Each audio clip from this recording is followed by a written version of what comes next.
Dallas Jenkins, filmmaker, director, writer. The Chosen is the name of the series. Runaway smash hit. Season 4 will premiere, well, I think... Next year, yeah. Well, 2024 will give you the date as we get closer. Good to see you, my friend. Yeah, thanks for having me on. Yeah, so how did this start for you?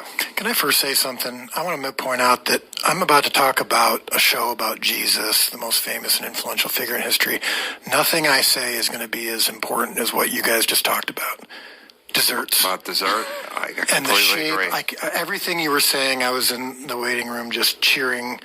They're even doing things now where they give you a flat fork that's not curved. And so you go to slice the cake, and it's also delivered on like a small plate, not a big plate, so it's like kind of boxed in. Yeah. And you'll do that first slice. The ice cream then falls onto that tiny little space that you've just created. There's not enough room for it.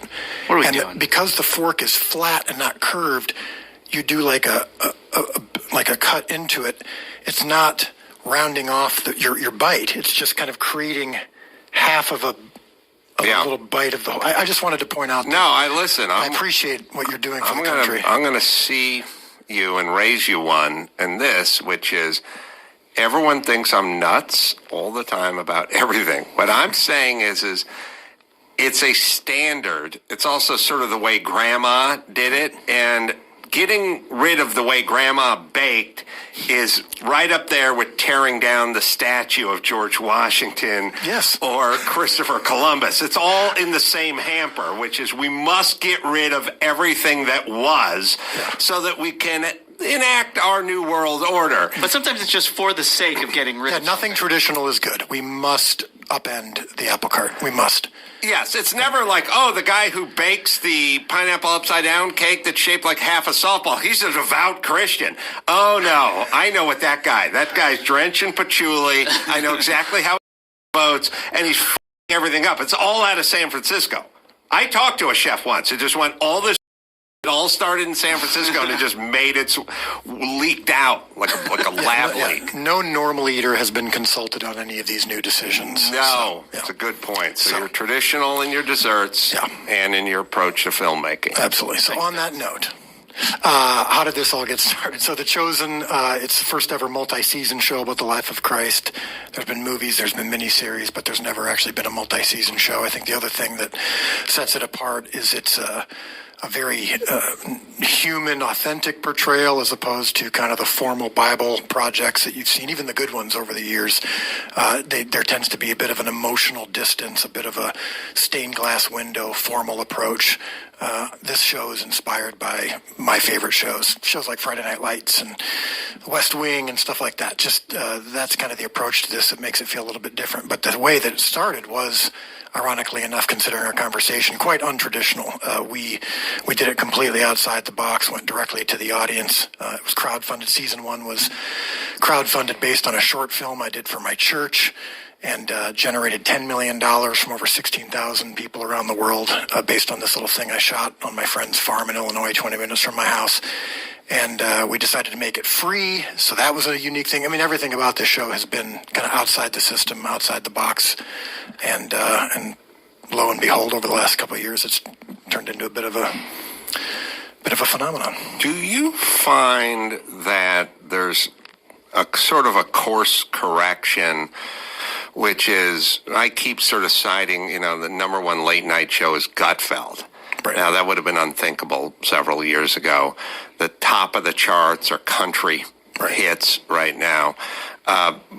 Incredible success of a Tucker Carlson. And I'll just lay this out. Tucker Carlson is conservative. Don Lemon is progressive. They both got thrown off the air the same night. You're never going to hear from Don Lemon again because people don't want to hear what that has to say. You will not hear it. He has nothing to say. People always look at me like, oh, come on. No, you get a hold of me. Well, let's go back 6 months. Go back to when they got fired. It's been Tucker Carlson blowing up the internet and not a peep out of Don, and you will not hear a peep out of Don. Well, there's nothing to say that isn't already being said. That's right. It's not that that's right. He's not interesting. Yes, he can physically talk. Yes, but we have.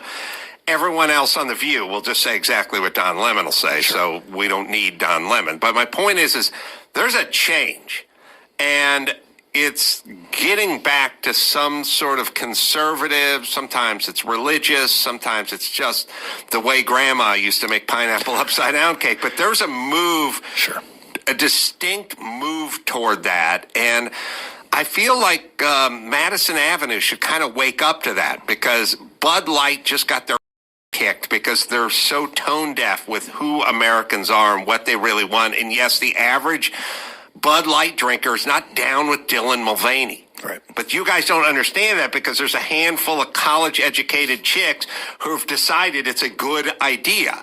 And most Americans aren't for, transing kids and not telling their parents. Like, they have to, politicians and Madison Avenue and Hollywood need to kind of wake up to the fact that there's this whole group of people and they're voting with their wallets. Yeah. And that's for sure. We came at the right time. There was a bit of a I wouldn't call it an overcorrection, because I think that implies that it's going too far in one way. I think this is actually just a moderate correction towards, like what you're talking about, what's more traditional. And I love some of the shows that are kind of the opposite of what I do. I mean, I love Succession on HBO Max. I love a lot of the stuff that people on the coasts like, but there is a massive, massive audience that has been underserved, ironically enough, for a long time.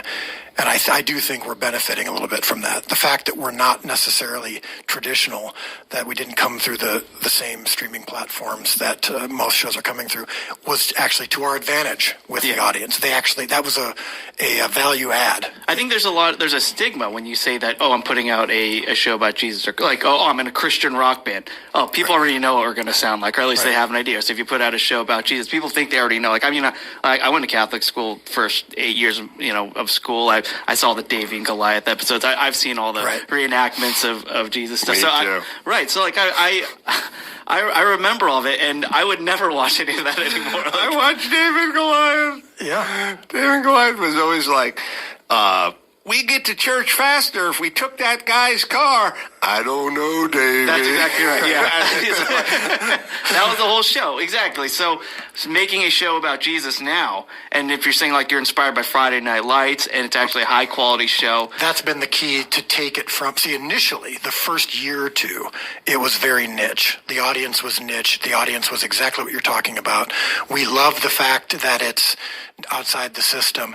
But now that it's starting to reach the mass, it's starting to go outside of the box of just the faith audience, because of the fact that it doesn't feel like all the things we just described. Yeah. I mean, I was just in Brazil 2 weekends ago. The show has exploded in Brazil. I've been, right now, for the last 2 months, it's been in the top 5 on Amazon, across all genres, all styles of project.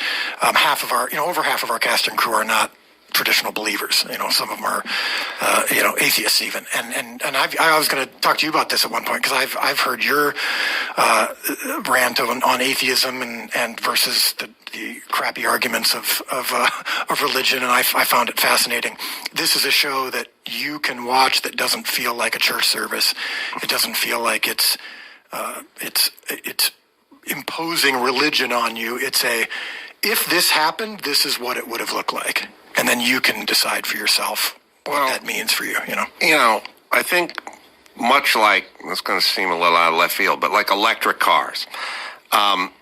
When people were trying to introduce or build their own electric cars, 15, 20 years ago, they looked like weird slabby boxes. They didn't look like Audis or Mercedes, And so, like, when you take a group, so Hollywood is very progressive and very liberal and the opposite of conservative and religious, right? So they're going to get a big head start. Like, they have a big head start in comedy, because conservatives and right-wingers and like Fox viewers they're not skilled in it. So there's a learning curve, So what you're going to see is all these really slick, funny, well-produced shows on the left in the comedy department. And then the right-wing comedy version is going to be like, get her done, like it's going to be a kind of they're literally 25 years behind. Yeah. So the stuff doesn't look that slick. They don't get the best and the brightest. They don't have access to the funniest writers. Right. You know, those guys are all working for Colbert, right? But as time goes on, like the electric car, you're going to start seeing them get a little slicker and a little nicer, and they're starting to look a lot better. Yeah. And now they rival the other non-electric cars because they were behind. You know, the internal combustion motors, those cars, they had a 100-year head start. Right. And there's no way they're going to make it up in 4 years.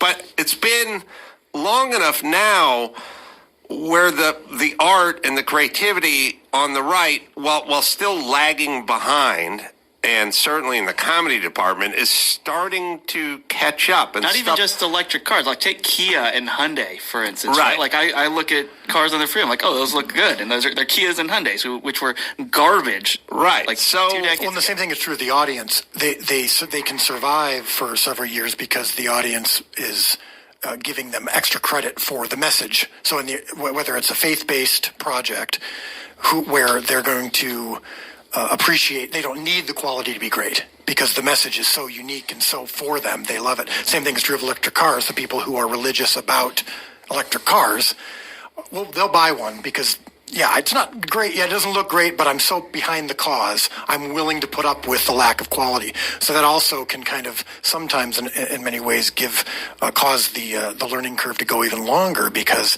there's not necessarily a motive to be better because you're selling stuff.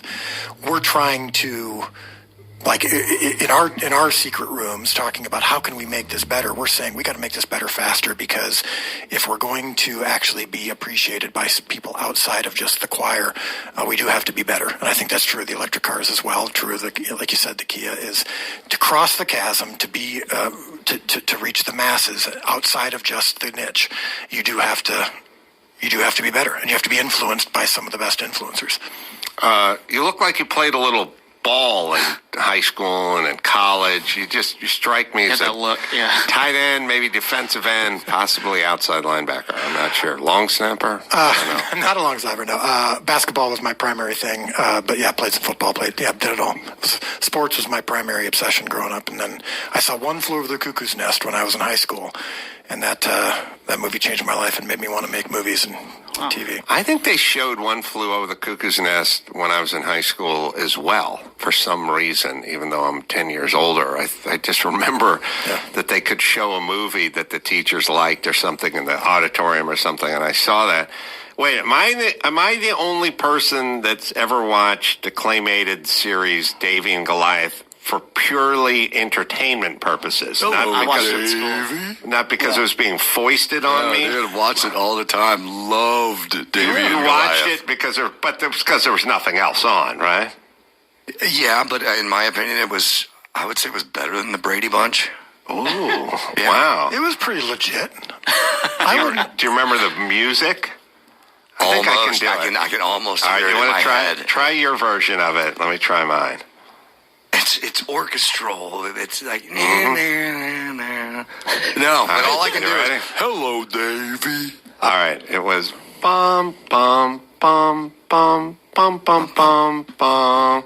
Bum bum bum bum bum bum bum bum. Okay, yeah. That's my recollection of it from being six years old. That's all I got. It's not in syndication right now, as far as I can tell.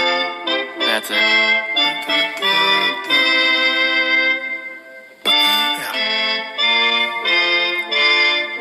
So that's a well-known hymn. Oh, is that where they wasn't a feel alike or sound alike so they could clear it? Because it was put together Yeah, how'd they get the 12, rights to that? 17. It's 500 years old. They can do that. Wow. Yeah, it was a crazy cartoon. Who invested in that? Or who sponsored that? The Church of... Was had it to be a Mormon or It something? had to be a church. It was Mormon? I don't think it was Mormon. I don't think so. It was put up by somebody at the end. You can tell.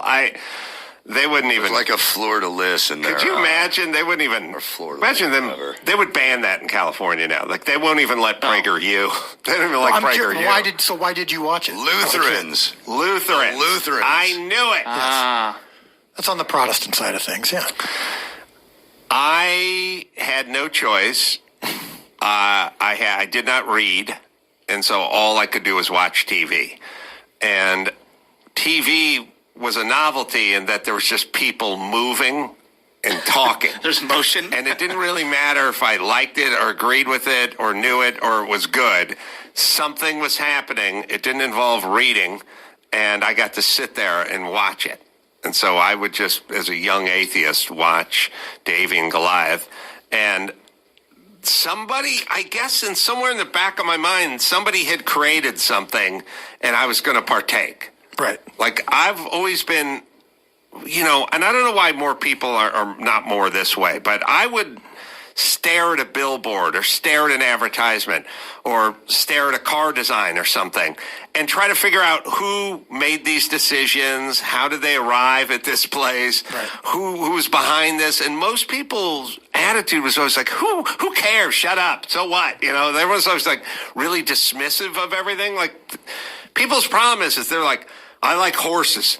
And then that's about it. So unless we're talking about horses, I'm not interested. And then you go, well, how come this? And then why that? And I go, I don't know. Who cares? Why are you obsessed? And I'm like, because I'm interested in everything. Because humans created and people made decisions.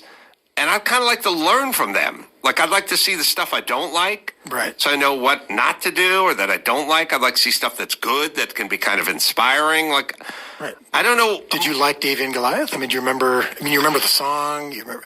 Like, you watched it more than once? Oh, yeah. Yeah. It was on, and I would watch it, and I don't remember it being entertaining or funny. I remember the lessons. Right. Like, I remember there was an episode where, like, there was a guy who was going to walk out in front of traffic. Like, he's just, like, stepping off the curb, and, like, Davey grabbed him and was, like, admonishing him, like, what are you doing? No. And the guy turned out to be blind. So then Davey learned a lesson that he shouldn't judge and yell at the guy. Rod Sterling, right? That one? Yeah, I remember being like 6 back in, Menominee, Wisconsin or something, going, all right, so don't judge people too quickly. Maybe he has his reasons. And that's been your premise, right? Is as an atheist, you're saying, I like the lessons of Christianity. I just don't believe you have to believe in God to. If I had like a magic wand, I would come down with a tablet with the 10 Commandments on it. I would stand up at the Super Bowl and I would scream into a microphone, all you have to go off of this. Every one of you. Every one of you degenerate pricks has to go off of this. You understand? I don't, but everyone else does. And we'll be living in a utopia in about 20 minutes if people just followed the golden rule. Right. If people just said, and I don't know if the golden rule is even biblical, although it's the oldest thought on the planet. Just don't do what you don't want to be done to you. It's basically the New Testament tenement of it's do unto others. Yeah, you would have if everyone just said, there's just one thing, just do the golden rule. Just if you don't if you don't want to pull up into a Costco with a shopping cart parked in the slot you wanted to park in, and if you wish that person put it back with the other shopping carts, then you do that. You do it with everything all the time, and we'll be living in utopia in like 15 minutes. Yeah, it's the libertarian philosophy. Don't hurt others. Don't take their stuff. Yes. Jesus goes a little further, but yeah, like when you grew up in Menominee? No, I was there. I was Cherry Hill, New Jersey. Okay. I was God, where else? I was all over the place for like a little while. All right, you want to know the best way to go through life? Well, not the best way for you to go through life, but ultimately it is. Ultimately it is. Okay. Forget about the golden rule. Forget about it. Serve cake and a wedge. Forget about the golden rule. Just remove yourself from every equation. Just remove. You just don't, like, it's not, well, you wish if that was your parking spot, it's not your parking spot, not anyone's parking spot. Just remove yourself from every argument, every dust up, every discussion. It's like, look, I know you're off at the person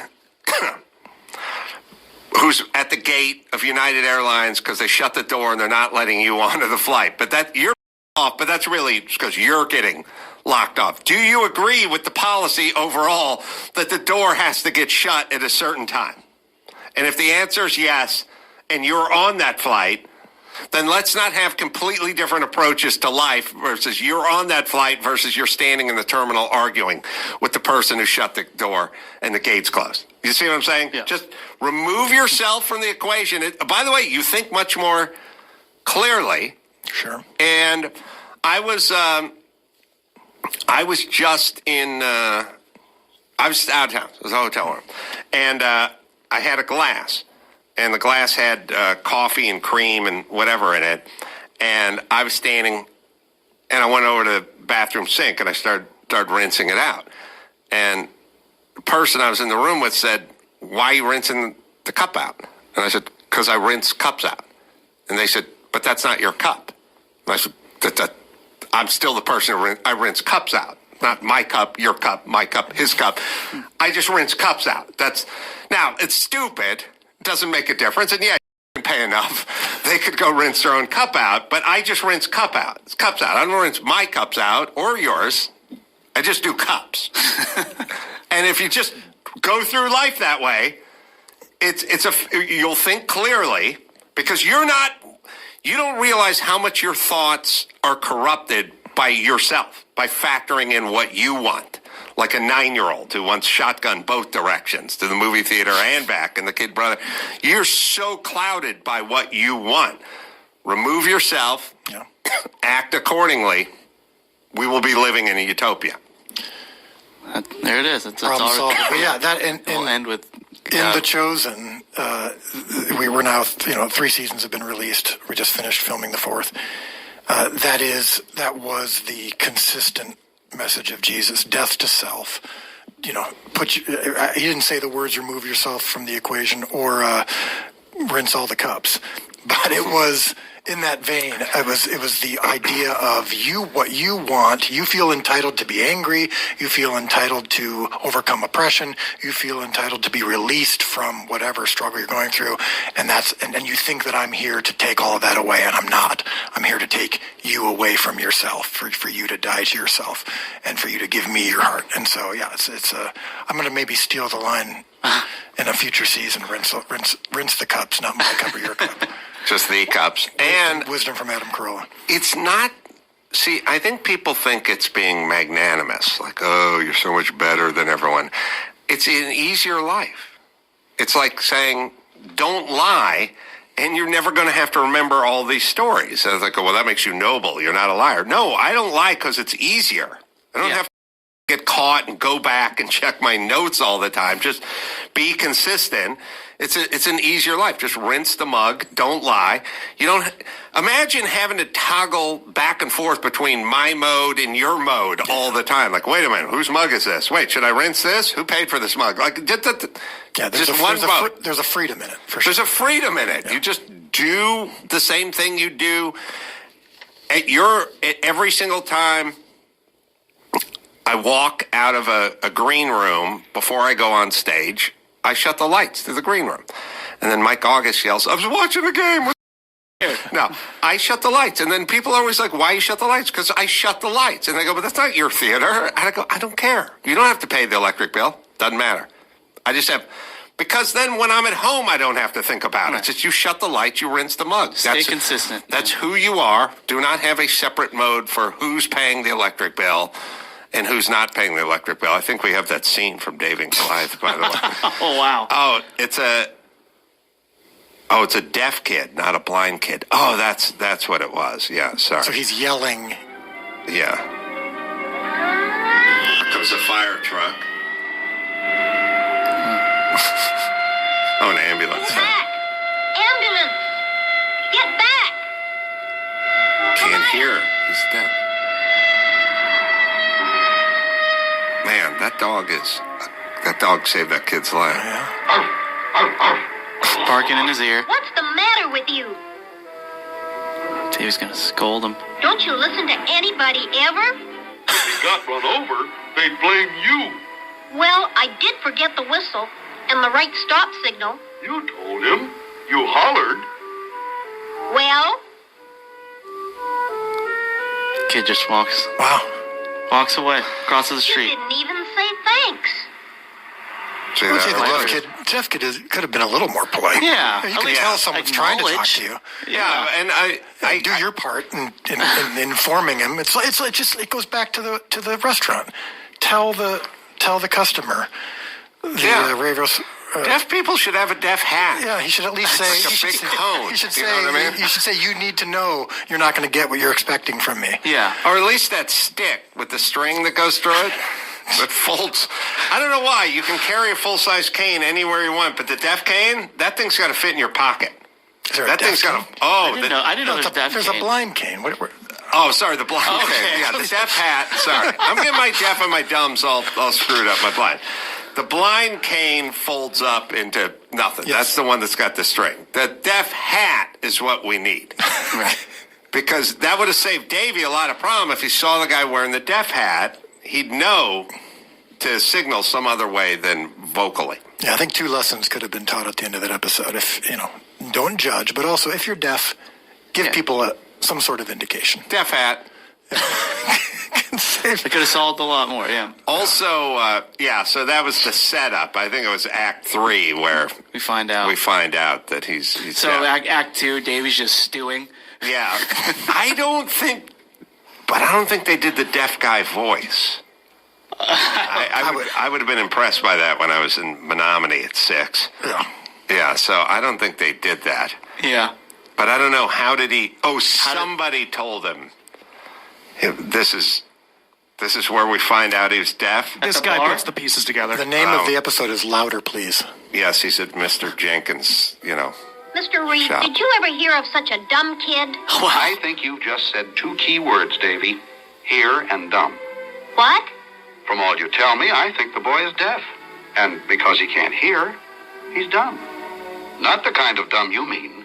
Dumb meaning he can't talk. Could that be it? Remember how he acted? Remember? Didn't hear us ask what time it was. Didn't hear me bark at him. This is incredible. And didn't hear the ambulance siren. He tried to tell us he couldn't hear. Not sure We that's made true. fun of him on the way to school.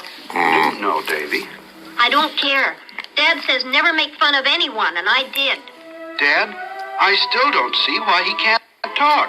If you never heard how words sound, you wouldn't know how to make sounds. Oh, some deaf people can All learn right. to talk. And So if they be- made David and Goliath today, every third story would be about a kid transitioning and we can't judge, and they want to do drag queen story hour at the school, and Davey says it's a bad idea. Like, they'd have to hit some other topicalities here, right? And they're also going to ask me, did you get to play clips of The Chosen on your appearance of Adam Carolla? I go, oh, we played clips. We played 2 clips, long clips. It was just a show from 40 years ago. Somebody brought up Davey and Goliath, and that was a big mistake. Adam just went down the rabbit hole of his childhood. Well, when do we now? How's the budget work? How's the money raised? Who's behind it? Who's the studio behind it? So season 1, totally crowdfunded by these 16,000 people around the world, and so that was $10 million allowed us to do season 1, and then after season 1 we were charging people to watch it, and that was difficult. They didn't want to download a new app; they couldn't find it anywhere, and so we did we put it on YouTube for 8 live streams in a row. Just debuted. This is when COVID hit. This is when the show really started to take off, is during COVID. So I hosted live streams where I'd show an episode and say, here's the thing. We've decided to make the show free, and you can contribute to it if you want or not. And that night our income quadrupled, and the next night it quintupled. And so, Like Radiohead. yeah, so it became, so the show has been free for, the whole run, and it will always be free. And so our budget for season 4 was about $40 million total. How many episodes? So 8 episodes, so Wow. about 5 per episode, which is That's huge big. for a free show, but it's, Oh, yeah. it's small compared to Game of Thrones or Stranger Things or anything like that. But it's people choosing to donate if they want or not.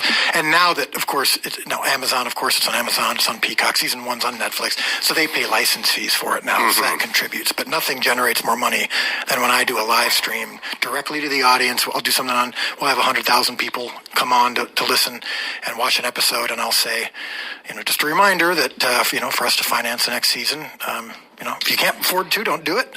But if you can, and if you're interested, go ahead. And that's awesome. How we generate. It allows us, of course, to keep the control. Allows us to control the content. And then, but then now that it's on, it's really hitting. We do recognize there's a ceiling to how big it can get that way. It's been on, like I said, it's been on Amazon now for 2 months. Been in the top 10 season 3 because. There is a group of people who are like, I want to watch this, and I've heard it's good, and I've heard it's not, what I've typically assumed it would be, but I don't want to have to go look for it. Is it on Prime? Is it on? And that's allowed us to reach an even bigger audience. Let me pitch you, because I've done a little bit of acting. I'm not a fine actor, but I've done enough. Surly chariot mechanic. You know what I mean? Cigar chomping guy. A little bit of a Brooklyn attitude, I'm not saying yes or no right now. I'm just saying I'll put a pin in it. Think about that. I will say there is a moment that I think you'd love, which is at the very beginning of season 2, the disciples can't find Jesus. He's supposed to be preaching here soon, and they can't find him.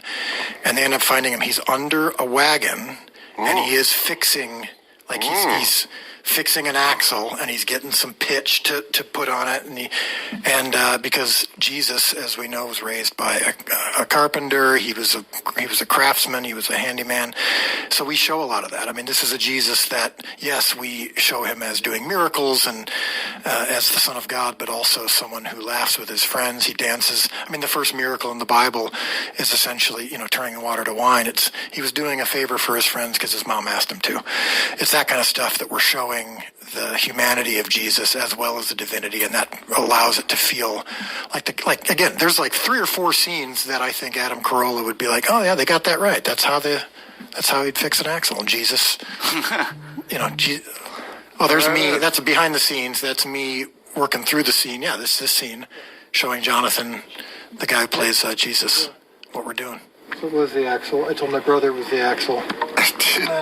Yes, I'm reading the dialogue. Wow. Yeah. This is episode 1 of season 2. This is the behind the scenes stuff. Yeah.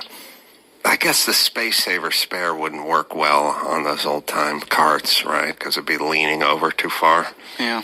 Never thought about that. So to answer your question, yes. Yeah. Cameo. Cameo.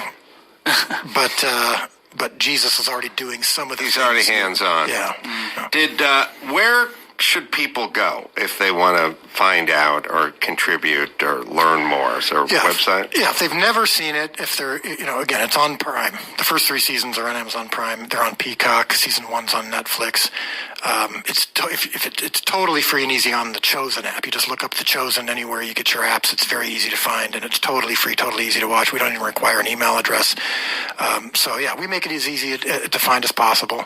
It's been translated into dozens and dozens of languages, so it's international now. And we want to make it as easy to find as possible. And then season 4 comes out. It debuts in theaters. Wow. That's the thing we did. That's the other thing we did that was unique. So in season 3, we debuted episodes 1 and 2 in theaters, and we're 3rd in the box office that weekend. It was funny that morning when they were announcing Friday morning when the trades were predicting the box office for the weekend, we weren't even listed as being released. Yeah, they're snobs. And then night, the headline was shocking, third place finish, from this TV show that decided to release in theaters because our fan base is very rabid, so we wanted to get them into theaters. So we're season 4 launches in theaters in February, and then comes to streaming in March around 2024. Well, it gives me hope. I really do. I love these kinds of stories, and there's a lot of.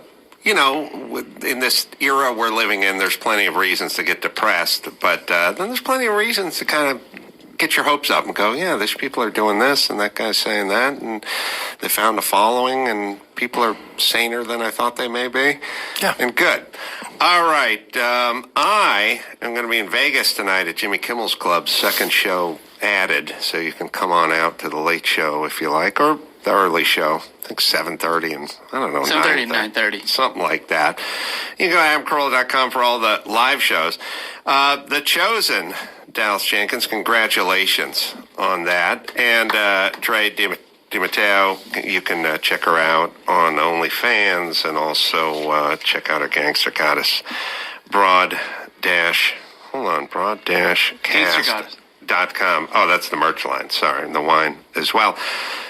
Thanks, Dallas. Yeah, appreciate it's you been having fun. me. Until next time, it's Adam Carolla for Chris Max and Dallas Jenkins and Dre DiMatteo saying, mahalo.